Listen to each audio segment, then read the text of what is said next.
During the Christmas season, we're surrounded with images of Jesus' birth.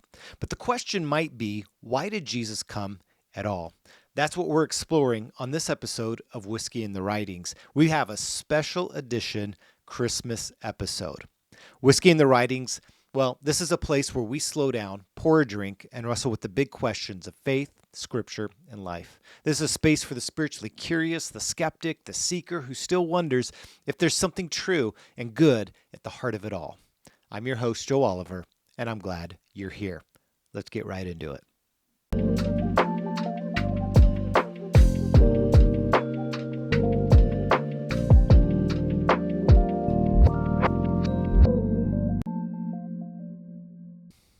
Welcome to the second ever Christmas special edition of Whiskey in the Writings.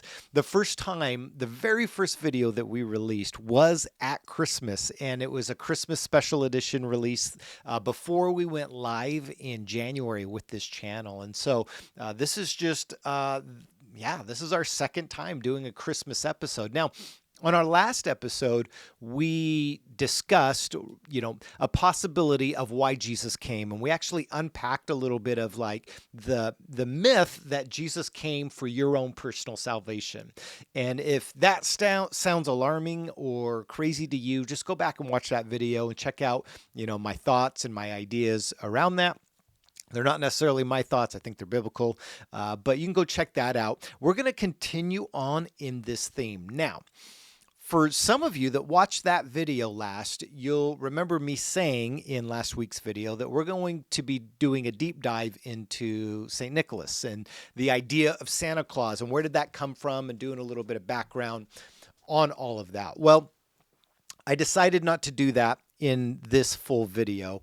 What I am going to do, though, if you are like, oh, I was interested in hearing that, what I am going to do is I'm going to make a short on Christmas Day that will launch on Christmas Day that you can watch that talks about Santa Claus, St. Nick, and some of the things that are true and some of the things that are false about this character, St. Nick.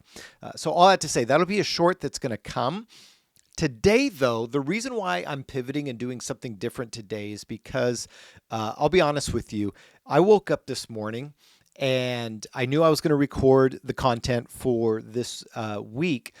But I woke up this morning and I had on my brain this concept and this idea behind the birth stories of Jesus and like the launch of Jesus's life that I find absolutely compelling. And so I'm really excited to talk about an aspect of Jesus's coming that maybe you have never heard before. And I'm not sure where this will land. Honestly, it is something that is just like something I just was like laying in bed going, I wonder if this, then this. And so I kind of want to go through a deep dive. Again, as we're thinking of Christmas, I've got my Christmas decor. I've got my Christmas sweater on. I got my Christmas tumbler that I use drinking whiskey. We've got a special whiskey in front of us, and I'll explain that in a second. But on this Christmas episode, I'm going to take us down a thought process that you may have never bridged before in your brain. And maybe if you have, dude, I'd love to hear where and why you thought that. But this was something new for me. And again, this is going to be a little bit of theoretical. This is going to be like some hypothesis work. We're going to do some deep dive into some different points of views on some scriptures that you find very familiar. And we're going to unpack maybe a layer underneath them that you may have never considered before. So I'm really excited for this episode, this special edition Christmas episode of Whiskey in the Writings. And all of that being said, that set up, let me go ahead and get right into our whiskey that we're featuring today. I am very proud and honored to be sharing this whiskey. And there's a reason behind it. Because two dear friends of Jane and I's, people that we love very, very much, Colin and Quinn, these two people stumbled into our lives years ago. and just coming into church. When I was working for a church, they came, they were looking for a church, and so they showed up, and I was a guy that loved to be at the front doors of a church greeting people as they came in. And sure enough, they come walking in the door, and I get to meet them. And they're the age of my kids, Lydia and my son-in-law Isaac. At that time, they weren't. They were just together, but they were the same age, and I connected them with my kids, and they became best friends. But they've just been special people in our lives, and my wife and I have had the extreme pleasure and honor to do marital coaching with them. If you don't know what marital coaching is, it's just us sitting down and working through the decision that they're making to get married. And we just kind of come alongside them and talk about different things about marriage. My wife and I being married almost 25 years now. And it's not to say that we have anything fully figured out, but we've learned some things along the way. And we call it coaching, not counseling, because we're not counselors, right? So we're not licensed counselors. And sometimes for me, I get a little weary of using that word counseling too loosely, because there are professionals that earn their, livelihood and built a career and have been licensed and clinically trained to be counselors. And so I don't like using that word because that's not me. What I can do, though, is I can offer coaching and I can respond to things based off of my experiences. And so that's what we've entered into with these two dear and wonderful people. So in light of that, I'm also going to be participating in their wedding ceremony. So they invited me into being a part of that journey with them. And so we've been journeying with them for a while, part of that. And they just got back from a cruise. And part of the gift for Jane and I being a part of their journey and coaching in their early formation of their marriage, and also being a part of their ceremony that's going to be happening later in 2026, they brought me some what's called monkey shoulder whiskey. And they were excited to bring this because it's one that they've never heard of. And they were trying to look for a whiskey that I have never heard of or even tried. And boy, did they succeed. I have never even heard of monkey shoulder. So this is a blended malt Scotch whiskey. So not your American bourbon, but Scotch. And it's blended, so Irish whiskey in there. Yeah, this is what it says here. It's rich and smooth, fruity. It's a good mixer, it says. Let me see, where does it go? Oh, yes. Okay, here we go. It says it's distilled and matured and bottled in Scotland. Yeah, I've never had this, and I just want to say thank you, Colin and Quinn, your kindness, getting me this monkey shoulder. So that's what we're drinking today.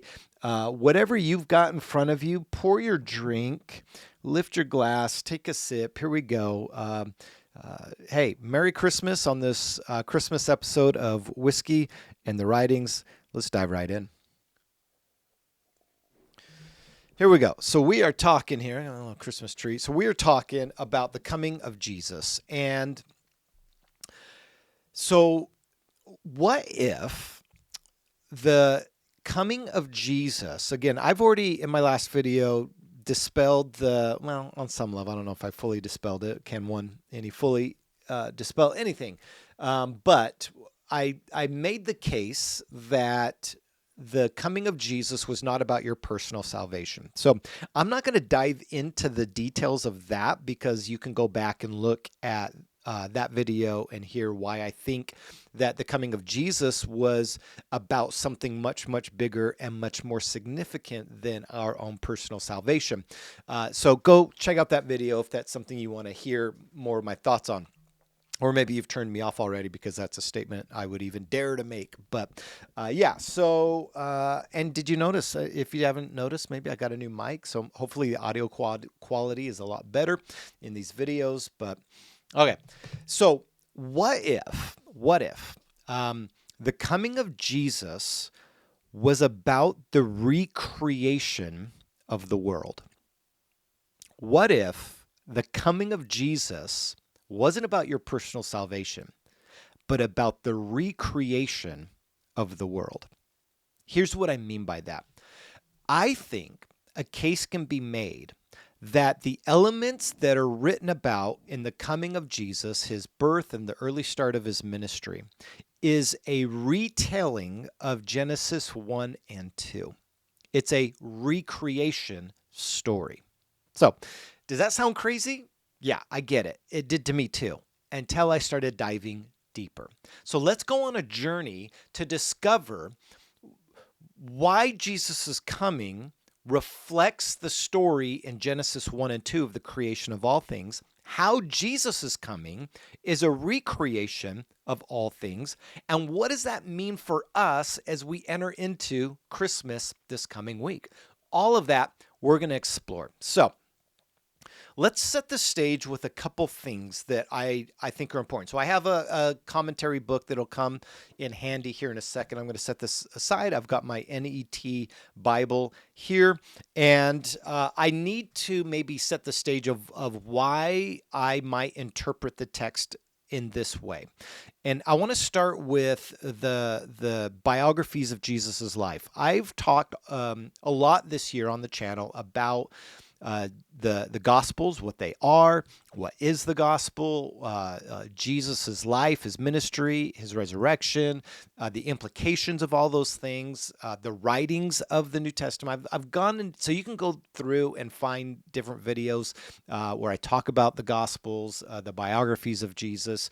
There are 4, if you didn't know. They're according to, written by, quotes, because maybe not. That's okay. That doesn't change the fact of what they are. Whether or not Matthew, Mark, Luke, and John actually wrote these doesn't change the fact of what they are as products that represent the life, career, death, and resurrection of Jesus, and what the early church thought of those events and how they saw them in their own lives and in their own context. Okay, so that's a lot to say. Digging a hole I'm not ready to come out of just yet, or in a different direction. But here's the thing we need to know about the biographies of Jesus. Here's what I do know, and what I do believe. I believe that Jesus was a real historical human being who lived, did amazing things, caught the attention of the religious system of his day, Judaism, caught the attention of the Roman Empire in that providence. And because of what he said and because of the things that he did, got himself in trouble, was crucified, died, and was claimed to have resurrected and appeared to people. Those, I think, are the historical basis by which most all scholars, outside of fringe scholarship, most baseline scholarship would agree that Jesus was in fact a historical human being who lived, did things, was known as a teacher, was known to do miraculous things, whatever those things were, was crucified and buried, and the followers of Jesus believed that he had resurrected. Now, that's like the most kind of an academic level approach to Jesus, and I believe all of that. Now, I'll go a step further and say that I believe what the biographies propose about Jesus. As in addition to the historical Jesus, I also believe what the biographies of Jesus, as accounted for in Matthew, Mark, and Luke, and John, that those depictions, stories, and sayings of Jesus are in fact true too. Now, here's where I get a little bit a change in the way that you see these things. So, for instance, these accounts of Jesus's life were written decades after the actual events, some 30, 40, maybe even 50 and 60 years after. I mean, it's hard to nail down. We don't get dates, but we have some idea that these were later accounts of Jesus's life. There is some scholarship that would argue that these were after the first century, so we're thinking of the 100s, 150s ADs. Some French scholarship even would go to say that these are second century productions. I don't believe that. And I don't know that I think that those things have a credible witness to them. They're early, but not like right after. So one thing we need to remember when we're reading the biographies of Jesus is you're not reading a video cam recording footage of what took place. Okay. These are not records that someone was going around meticulously writing down what they saw. To the contrary, there's a popular show. I'm going to adjust my mic here. There's a popular show out called The Chosen. I don't know if you're familiar with it. It's a TV show about the life of Jesus that was put on. Jane and I love that show. It's been something that we have watched quite a bit in the different seasons. And one thing that I would disagree, again, I'm not. Who am I, right? So just throw that out there. Who am I? Who cares what I think? But here I am talking about it. There's the way that they depict Matthew is going around and like writing down what he's observing, or that he's partnering with Jesus and writing down what Jesus is saying is a creative license. We don't know how this information gets shared traditionally. I'm not sure. I don't subscribe. Yeah, I'm kind of like, I'm not sure that's how it was done, but neither here nor there. What I do know is that these writings were written much, much later. Now, just like anything else in life, when you have time to reflect, hindsight is 2020, right? You have better vision when you're able to look back and reflect on the things that you've experienced. As I look back at my career in biblical scholarship and pastoral ministry, the things I know now is like very different than when I was younger and just starting out in ministry. And there's a lot that I wish I could go back and change about what I had done, what I had said, and even what I had believed back then. So I look back and I go, oh gosh, I wouldn't have done it quite like that. And so that's how life works in general, right? We exist, we live, and then we experience some things, and then we look back and we go, oh gosh, maybe I wouldn't do it like that. So all that to say, the biographies of Jesus are reflections of eyewitness testimony or companions of eyewitnesses that are reflecting back not simply to give us historical narrative. Okay, this is my belief, and I don't think I'm alone in this, but here's what I perceive, my hypothesis on this, and I've read a ton that lead me down this path, that the biographies of Jesus are theological works. Okay, they are historical theology. Okay, maybe I could put it that way. They're historical theology. They are telling us history, but not in the way that we might want history, in like factual, like in the ways in which we say, we read a biography today of, say, Abraham Lincoln or Thomas Edison, where we're getting like, he lived, he did, he was a kid, he did these things, and we have all these records of it. There's something more going on with the writings of Jesus's life that's theologically backed. Like the writers are trying to get you to believe something about Jesus. They're not simply trying to tell you about Jesus. They are doing that, but they are also more purposefully, intentionally trying to get you to believe something about Jesus. And so when we read the Gospels, we're not simply reading someone recording history line by line, or a video cam recording what's going on and then going, oh, and then he da-da-da. They're framing the stories, the true stories about Jesus, through a theological lens, meaning they want you to believe something specifically about Jesus.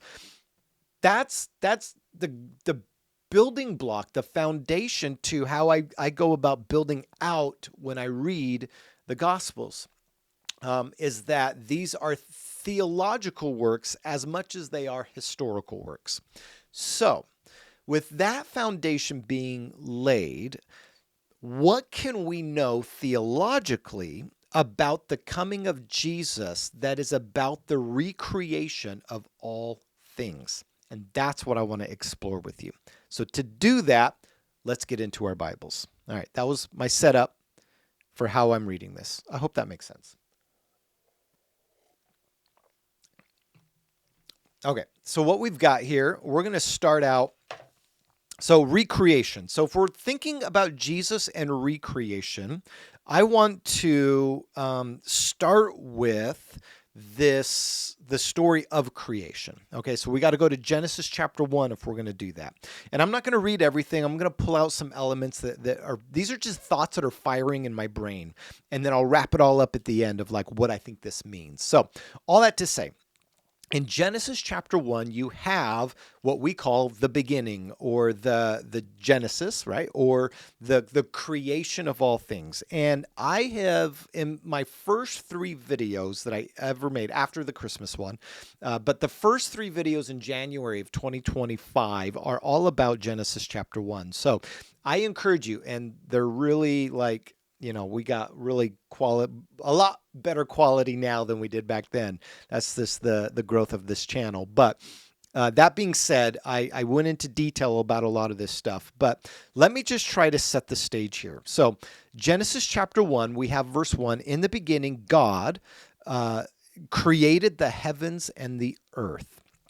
That is like the opening stance to a movie. It's like a long time ago, God did this thing. Now, what happened from there? So now this is the part of the story where the story begins. Genesis 1 verse 1 is the setup. It's the title screen. Let me just establish from the get-go that God made everything. Now, what's going on with that everything? That's what the biblical authors are actually trying to get you to understand in the story of Genesis. The biblical writers of Genesis are not trying to get you to see the scientific material origins of creation. That is not the point of Genesis. I'll just flat out say, I do not believe the point of Genesis 1 is to tell you anything about scientific material origins. And so any conversation that is about Genesis trying to tell us about the age of the earth is actually changing what the biblical authors wanted you to know about Genesis 1 and the creation of all things. They did not care about how the world got here. They cared more about what God is up to in the world. They didn't care about how the world came to be, how were rocks formed, and how old is everything. These are modern questions applied to a ancient writing that cared nothing of the things that we care about today. They just didn't. They wanted to know the deeper, more meaningful questions of a God who created everything and how that God wants to work and interact within the world that he created. That's what Genesis 1 is trying to do. So the setup of Genesis 1:1 is to simply say that God created everything. All right, you ready to move on? That's what it's trying to do. Like in the beginning, title screen, God created everything. Now let's get into the real story. And that's the movement of the rest of the story. Now, verse 2, the difference between verse 1 and verse 2, my hypothesis is that there is a gap between the two verses, a period of time that is unknown to us. I am not, I don't know, convinced is the right word, because again, it's like, ask me tomorrow, maybe I'll read something and it'll enlighten something else in my brain. As of right now, I believe the The difference between 1 and 2 is a period of time by which God's creation, that he created everything. He created the heavens and the earth. What's up here? What's down here? He created everything. And on that creation, something was happening. And my theory, my hypothesis is that the humans were on the earth in this in-between period. Maybe they were a lower form of human. Maybe they weren't Homo sapiens. Maybe they were, the uninvolved version of what we are today. That's a conversation we can get into. All that to be said, I think there's a gap. That's not the point of this video, so let's not go down that rabbit hole too much longer. And if you really want me to go down that rabbit hole, leave a comment. I'd be happy to, because I have a lot of thoughts about it. But verse 2 picks up at some point between 1 and 2. We don't know. It is not, in my opinion, okay. And then the very next thing he did, I think something happened, time had passed, because the condition by which we see his creation, something has changed, something has gone wrong, something is different, because it says this: now the earth was without shape and empty. The Hebrew there is tovu vavohu. It is wild and waste. It is in a place of chaos and disorder. That's what the Hebrew's saying here. It's not that there was nothing there. It's that what was there was in a state of disorder, a wasteland where nothing fruitful comes to be. It's not to say that nothing exists there, because there are plenty of things that live and are alive in a wasteland. That doesn't mean that those things are actually good. And the premise here is that the question could be asked, how did this place get to be a place of chaos? If what God creates is good, how can something go into chaos that God organizes? Well, okay, so to really discover that, we got to keep going, but there's more that's happening here. So it's wild and waste, and darkness was over the surface of the watery deep. And I want to stop right there, because this is an important piece of distinction that I think is going to help us pull some things out here.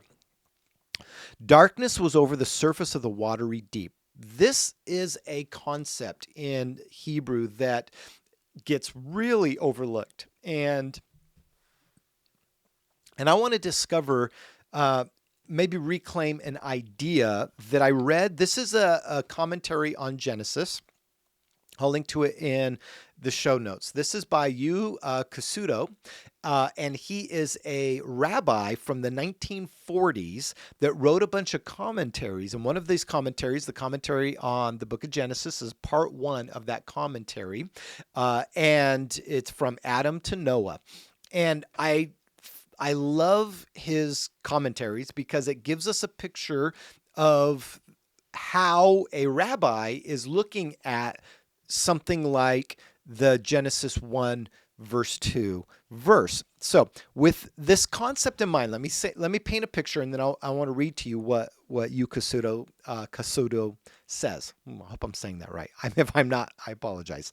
But let's paint a picture. God creates everything, and then a period of time happens, and now that everything that he created is not in a good space. It's actually in a disorderly, it's chaos, and water is covering it. Now, water in the Jewish mindset was a representation of chaos.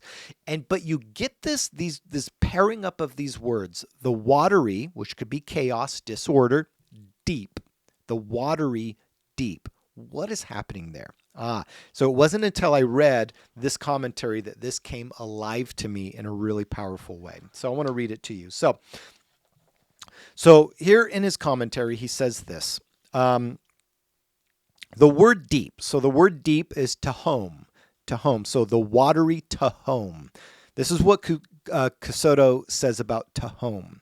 It says this: linguistically, the word corresponds to the Akkadian word Tiamat, the name of the goddess of the primeval world ocean, who had existed from the time immemorial and was the mighty foe of the creator God. He goes on to say that this creature of the deep was still depicted as a creature endowed with its own volition, which rebelled against God and was ultimately subdued by the divine might. And then he quotes Isaiah 51, verses 9 through 10. And I want to actually go there and read. I didn't bookmark. I should have bookmarked it. Isaiah 51, verses 9 and 10. So we're going to get over there. Isaiah 51. Sorry. 51. Oh, I hope that's not too loud in the mic.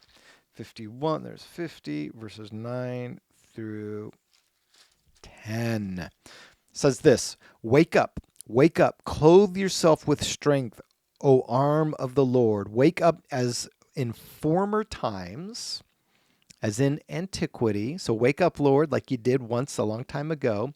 Did you not smash the proud one? Did you not wound the sea monster?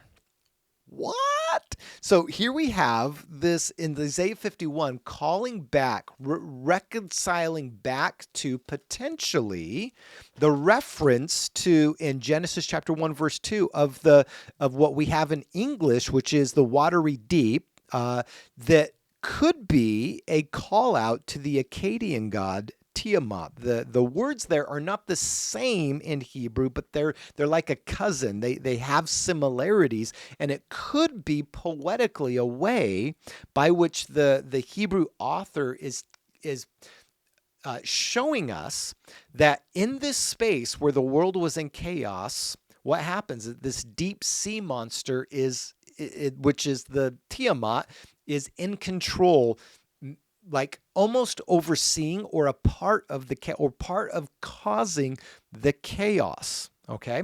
Then it says this: but the Spirit or the pneuma of God was moving over the surface of the water. So we have watery chaos, and God enters the sea. He is there in the midst of the chaos. And could it be that Isaiah 51, 9 and 10 is giving us a picture of this exchange of God's Spirit over the surface of the chaos and the chaos dragon, right? This adversary to God. And so then you get in the rest of Genesis chapter 1, what God does is he orders creation. And to see more on my thoughts on that, go see those videos, Genesis chapter 1, part 1, 2, and 3, that I talk about the ordering of creation. What God is doing is not making something new. He is reorganizing the world to bring order out of chaos because it had become a chaotic state. So the creation of the world is about bringing order out of chaos, that God's Spirit comes, does battle with a chaos dragon, and defeats it by bringing order to the earth. Okay, so let's actually get to Jesus. This is in Matthew chapter, let's go to Luke. No, let's go to Matthew. Oh, here it is. Here's my bookmark. Okay. So in Matthew chapter 1, the coming of Jesus is stated like this. This is Matthew chapter 1, verse 23. And let me just jump back a little bit. It says, so the angel visits Mary, and it says in verse 22, this all happened so that what was spoken by the Lord through the prophet would be fulfilled. Verse 23, look, the virgin will conceive and give birth to a son, and they will call him Emmanuel, which means God with us. Why is that important? Okay, let's replay the biblical narrative, right? So the beginning, God creates everything. Then a time goes on, and that everything moves into a state of chaos and disorder, maybe through the influence of a chaos dragon, the Tiamat, the watery deep, by which God's Spirit enters into the scene to actually bring order out of that chaos. Fast forward Humans get involved, mess it up, and the world has been in chaos ever since the first humans disobeyed God. Okay, so the narrative is that the world had reduced itself back into disorder, which, when you get into the flood narrative, is a little bit of that replay of Genesis. Waters had now flooded the earth, bringing chaos once again. Then God's Spirit, represented maybe I could go into this, like, what is the dove? The dove that shows up at the water when Jesus gets baptized. Guys, these are all connected, I think. And but the world goes into chaos, and we've been living in this chaotic state. And so what happens is that God re-enters back into the story, much like he did in Genesis chapter 1, verse 2. Maybe what we're seeing here with the coming of Jesus, and especially with this statement of God being with us, is a recreation moment being birthed back onto a scene. Maybe the birth of Jesus is much like the answer to the world and the chaos that existed on the earth. Jesus is the answer to that. So let's go even further. Okay, so you have that in Matthew chapter 1, God with us. Then you have like these stories of Jesus and his family, like in Matthew chapter 2, where he escapes to Egypt. Then Matthew chapter 3, we're introduced to the forerunner, John the Baptist, and then Jesus gets baptized. Now, when Jesus gets baptized in Matthew chapter 3, verse 16, it says this: after Jesus was of the water, back up. After Jesus was baptized, just as he was coming up out of the water, so here we have water, watery deep, the heavens opened up, and the Spirit of God descended like a dove, coming to rest on him. The Spirit, right? Where was the Spirit? Over the watery of the deep.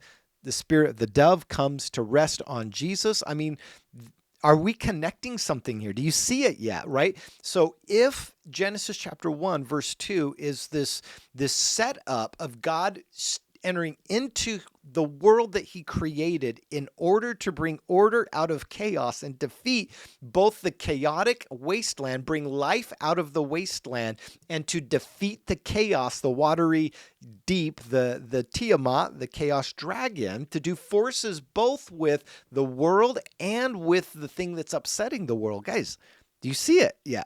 Okay. If not, let's keep going. But I think what's happening here is that you have this word Spirit, that if in Matthew chapter 3, verse 16, you have the word that opened up and saw the Spirit of God. That word in the Greek, if you're reading it in Greek, is pneuma.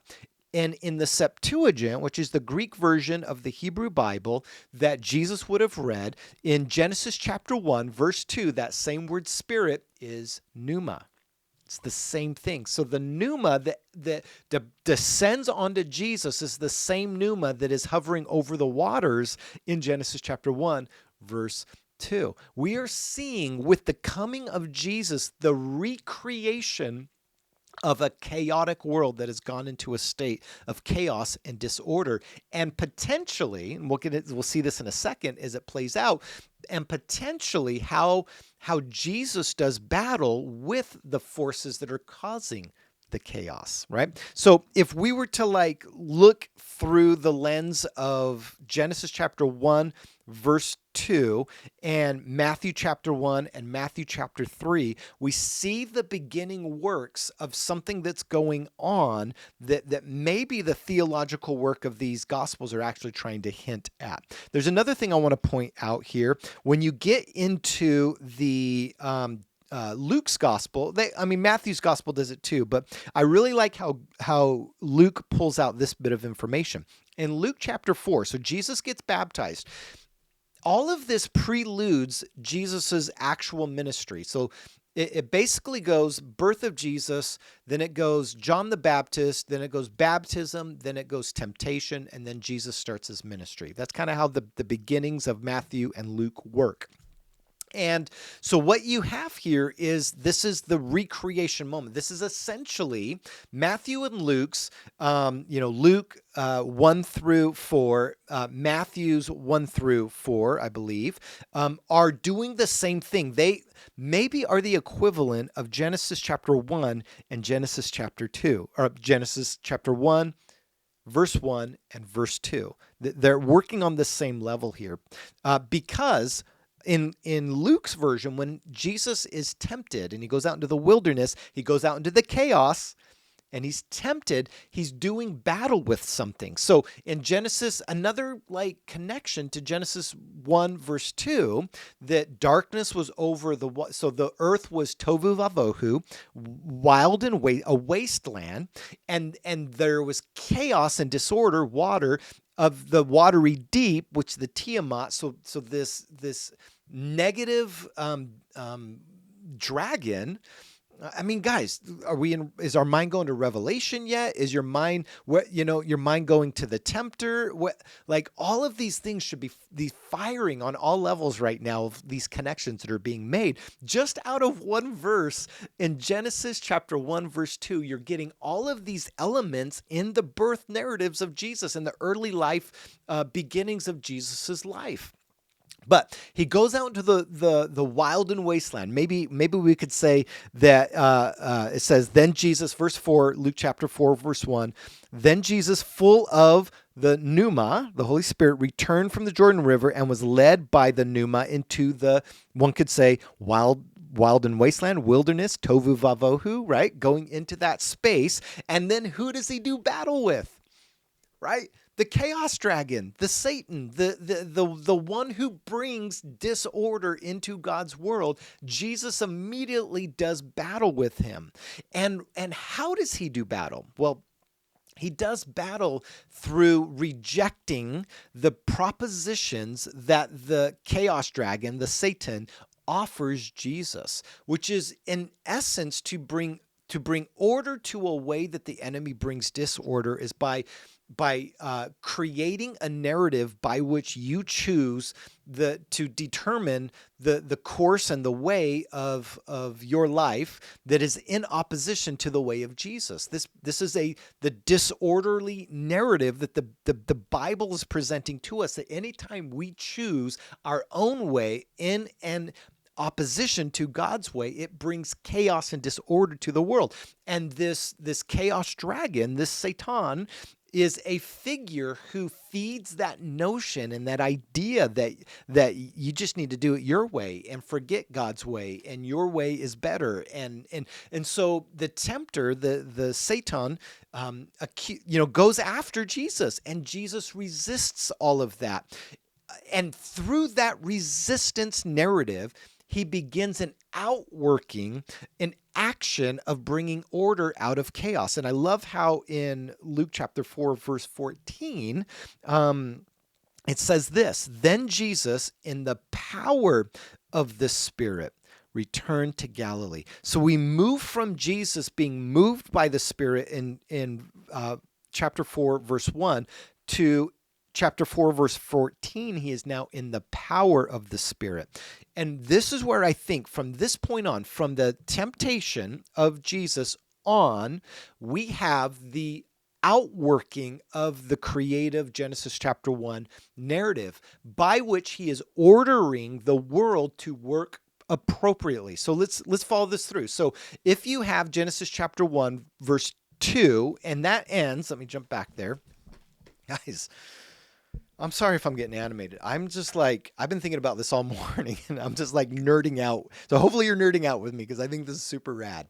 But what you have here is, after verse 2, you have God beginning to order creation. And God said, let there be light. And so you have the first 3 days are about creating spaces, ordering a space. Whoa.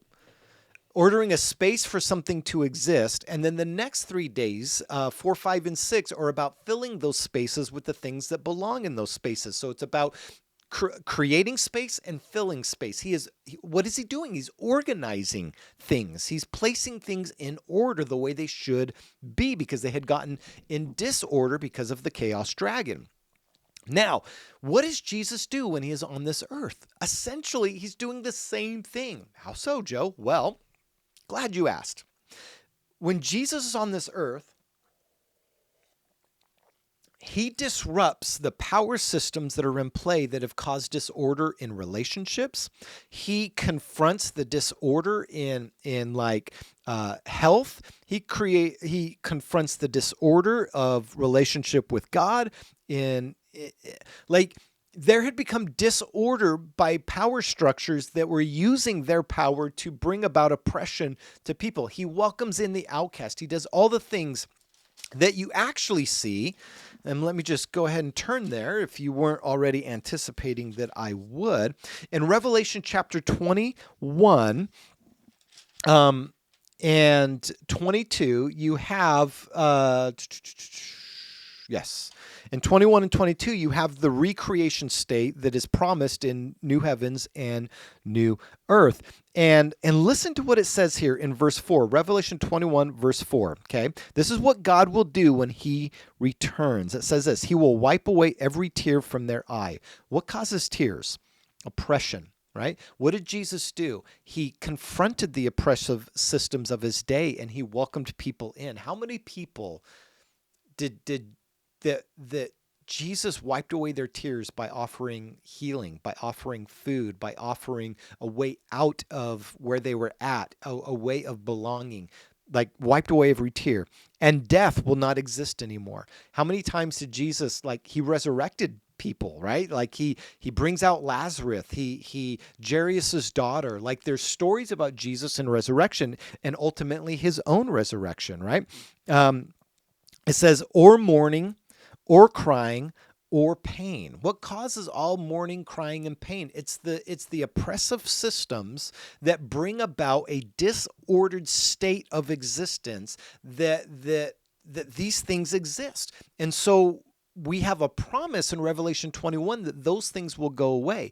But what's awesome is that when Jesus was on the earth, he fought against the things that were causing these very things. And so in a way, is not Jesus bringing order? He's basically doing Revelation 21 work. He's going, the system's broken, the world's broken, and we're going to bring it back to right. We're going to make it right again. It's what God does in Genesis chapter 1. After verse 2, he goes, you know what? We're going to make this right. And he brings order out of chaos. And then, I know, guys, like I can't stop. The connections are too many. But day 6 culminates on the creation of the humans. All right. So he says in verse 27, God created, this is Genesis, back in Genesis chapter 1, verse 27, God created humankind in his own image. In the image of God, he created them, male and female, he created them. Verse 28, this is huge. This is the culmination of it all. God blessed them and said to them, be fruitful and multiply. Fill the earth, subdue it, rule over the fish, the sea, the birds, the air, and every creature that moves around the ground. So this idea of multiplying, of going out, right? If Jesus' story, this is my premise, if Jesus' story, his coming, is a recreation story, what would you expect to find at the end of his recreation story? Come on. If you know your Bibles, you know I'm going there, right? Oh, I love this. At the end of Jesus's time in Matthew chapter 28, look at here in verse 19.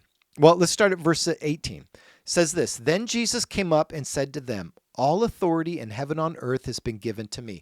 What did God create at the beginning? In the beginning, God created the heavens and the earth, right? So we're back. So Jesus, oh, I love this. Jesus says the thing that God created everything in Genesis chapter 1, verse 1. In the beginning, God created the heavens and the earth. And Jesus riffing on this goes, all authority, all of that has been given to me. Now, what should you do? What should you do with it? Therefore, because it's been given to me, therefore go and make disciples of all nations, baptizing them in the name of the Father, the Son, and the Holy Spirit, teaching them to obey everything I command you. And remember, I am with you always to the end of the age. So what happens here is that two things. Well, if the Genesis 1:28, God bless them, be fruitful, multiply, fill the earth. That is the primary. At the end of the creation story, there is a calling for the humans to go and continue the work of ordering chaos. And at the very end of Jesus' story is the command to go and baptize and continue in his name, teaching them to obey everything, right?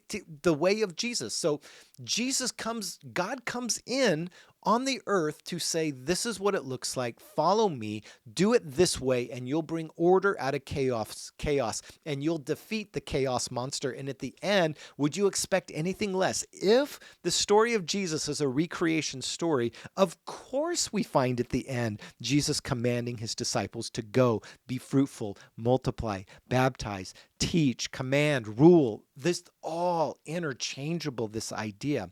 And the other thing that stands out to me that I think is just absolutely incredible, the very end of Matthew's gospel, and he says, remember, I am with you always to the end of the age. What do you see in the beginning of verse 2? Right as God, you get the description of what the state of the world was. It says God's Spirit was hovering over the water, which has this indication that he is there. And the promise at the end is that Jesus says, I will be with you. And if you remember in John's gospel, at the beginning of John's gospel, you have this opening, call it a poem, this beautiful kind of like prologue to the gospel.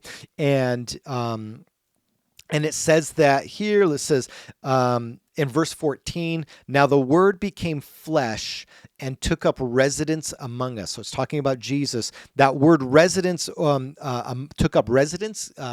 Other words are tabernacled among us. This idea here is that God came to be with us. And all of this is connected to the Matthew chapter 1, Emmanuel, God with us. This idea that the world had gone to a chaotic place, and there is a sea dragon, an accuser that is influencing that chaos, and Jesus comes to deal with both of those. He goes into the wild and waste and brings order out of chaos while dealing with the things that cause that disorder, the spiritual realm, whatever you want to call it, the Satan. And then in the culmination of all of that, invites us into participating with him in bringing order out of chaos. Could it be that the coming of Jesus ushered in a recreation narrative? Could it be that the theological implication that the writers of these narratives are trying to communicate is that we are a part of a recreation on this earth? And what would that look like if we took that seriously? Now, this isn't your typical Christmas story, isn't it? Usually we're focusing on baby Jesus, wise men, stars, Bethlehem, things like that. But I want to propose that this Christmas season, as you are reflecting and remembering on Christmas morning, Jesus is coming to this earth.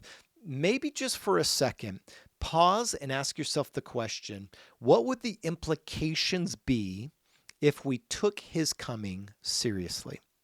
Meaning, if in fact, and this is my hypothesis, if in fact Jesus' coming was a recreation moment, how are you actually moving that story forward in your life? In what ways are you bringing order out of disorder in your life and the life of others? And in what ways are you actually participating with what God's up to? Because that's the grand narrative of the Bible. Again, going back to where we started, this isn't about personal salvation.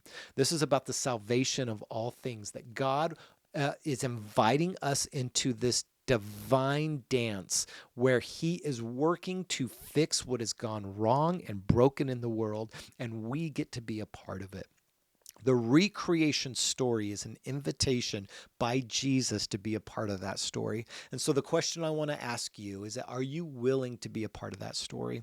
Are you willing to join Jesus in what he's up to? And I know that maybe you've been hurt by religion, and I'm not talking about religion, I'm talking about Jesus. And I know maybe there have been people at church that have hurt you, but remember, we don't judge Jesus by the abuse done in his name. We judge him by what he said and what he did. And I want to invite you to begin with trusting Jesus and following him and seeing where that leads. So that's our Christmas edition of Whiskey and the Writings. Why in the world did Jesus come? Well, hopefully I've given you some food for thought. Hopefully I've given you some things to chew on. And maybe if you're unsure about what I'm saying, feel free to leave some comments. I'd love to hear some feedback and I'll respond to them in future videos. So all that to be said, man, what a year it's been at Whiskey and the Writings. We have one more video to make before the year's up. That'll come out on December 29th, and that'll be a special edition video you're not going to want to miss. And I cannot wait to share with you what's going on in 2026 in the video that's coming up next week. You won't want to miss it. Until then, cheers, enjoy your Christmas, and we'll see you next time.